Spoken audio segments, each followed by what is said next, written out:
Қайырлы күн, оқушылар, мұғалімдер. Бүгін біз сіздерге қалай кейбір логарифмдік есептерді 5 секундта шығаруға болатынын көрсететін боламыз.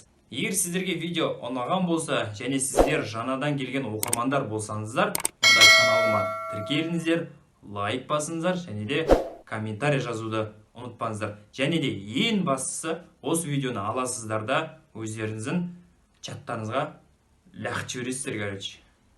Қандай есептерді 5 секундта шығаруға болады? Ол келесідей есептер. Экранда тұрған 3 есепті 5 секундқа жеткізбейді шығаруға болады. Оны тек қана бір ережені білу ғана жеткілікті. Қараңыздар, ол көбісі оқушылардан аңғара білмейтін мына формуласы. Қараңыздар, мына формулада бізде кейбір тұстар бар. Қандай тұстары? Біздің берілген логарифмдегі негізі, міне қараңыздар, мынаны а-ны негізі деп оқиды. Осы негізіңіз міндетті түрде 0-ден үлкен болу керек. Егер де 0-ден кіші болатын болса, теріс сан болса, оның мәні жоқ болады. Және де а бізде 1-ге тең болуға болмайды. Және де берілген x-імізді 0-ден үлкен болу керек. Енді қарайық.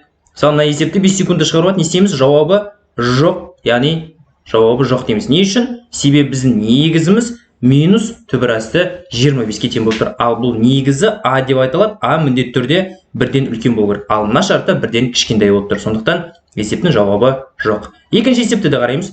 Қараймыз түріне 1-ден есеміз минус 329 тұр. Негізінде бұл есептің де шешімі жоқ.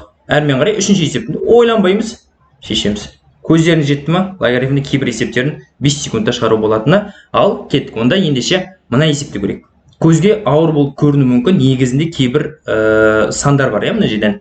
Енді бұны істейміз. Негізін сәл түрлендіреміз. Қалай? Ол былай, міне логарифм 27 көбейтілген 3-тің минус 3 дәрежесі, мен былай жазам. 1 бөлінген 3-тің кубы ретінде жазам. Яғни теріс дәрежені.